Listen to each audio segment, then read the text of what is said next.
What's up, everybody? I'm Adam. Welcome back to Mustang Nation. So I have to run an errand here, and I figured it's a beautiful day. Might as well take the car out. And yeah, I'm gonna try something a little different, being in the car and talking to you out there and talking about this car. Now, for those of you who might be new to the channel, this is my 1999 Ford Mustang GT. It just turned 60,000 miles.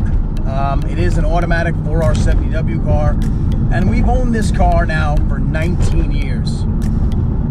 It's more of a weekend toy. I guess it's always been a weekend toy. I dailied it for a few years, but that's why it's in, you know, beautiful condition. It is mostly stock. It does have a Mac catback on it. It has an air-raid cold air intake. And that glorious sound is also brought to you by Bassani high-flow X-Pipe with cats. And many of those have been detailed here on the channel, and I'll throw a link, or I'll throw a card up there in case you want to check any of those out. Power-wise, I gotta be honest, I've started to want more power from this, and it, like I said, it is stock power plant-wise, and I don't know if the mods I have, the exhaust, the intake, let's say conservatively it's thrown 15, 20 horsepower more at this car. And it is a great car. But when we talk about power and the Coyotes and the Terminators, I really wanted another 100-degree wheel. So this video is going to be talking about what's my next step. My eventual plans for this is to give this to my son, but he has many, many years before he starts driving. So I've been looking at positive displacement superchargers because I really would rather keep the stock 327s in.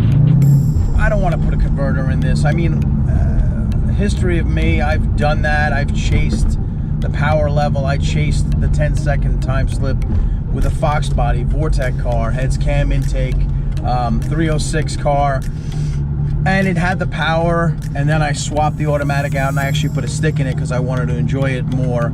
And I stepped out of that car years ago.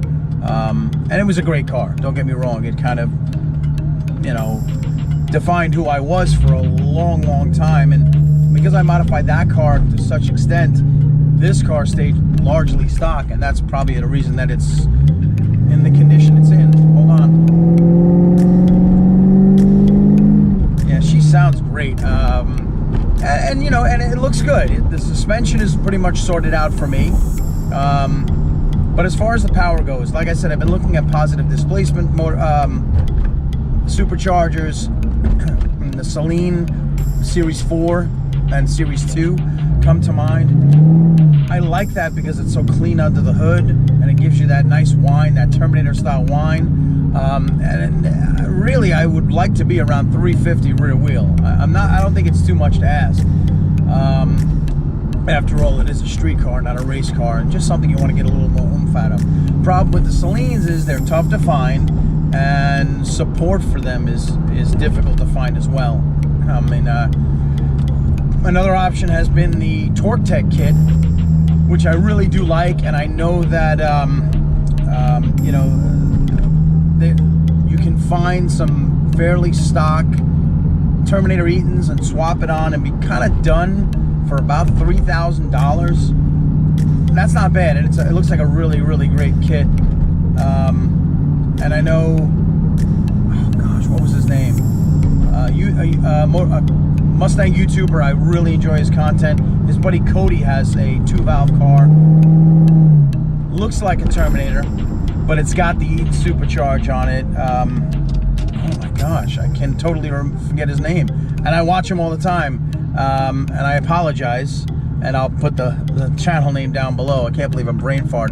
He's a buddy of the Foxcast, and yeah,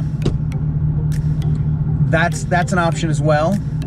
Although I don't know what type of support there is. I don't know. You know, you have to find a couple of pieces. Let's say it's closer to 35.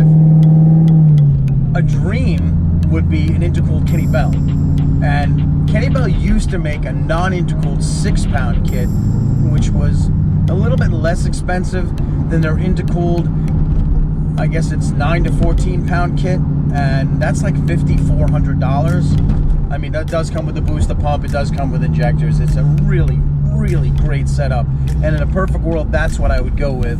But like I said, the money is just not there. I mean, you know, this is my fun car. At the end of the day, I'm still a husband and dad, and I have other things I have to pay for. But that would be sweet.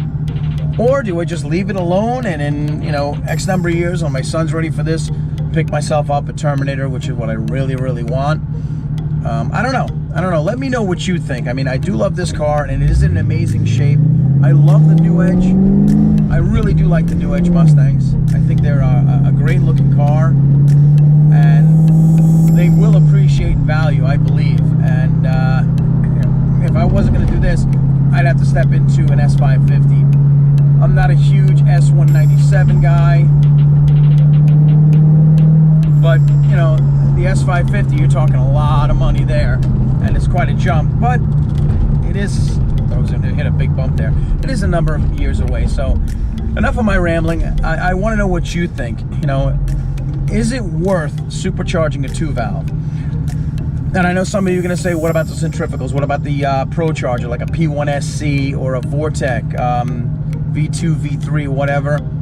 I don't know. I just feel if I go that route, I'm going to have to put gears in it. I'm going to have to put a converter in it just to make it kind of get into its own RPM range, so to speak.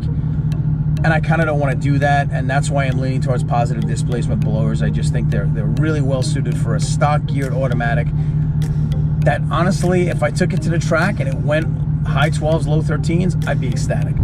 So do me a favor, let me know your opinion in the comments section down below. This car isn't going anywhere. I really do love this car. It has a long history with us, and there are more mods planned for it. My goal for this is to make this a well-rounded street car that I can enjoy with my family.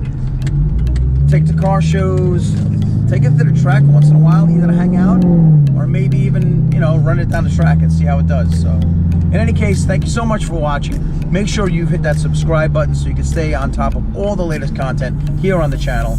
And do me a favor, hit that like button and drop me a comment down below. Make your opinion known, because I do want to hear it. I absolutely do want to hear it. And as usual, I thank you so much for watching. Have a great day, and I'll see ya.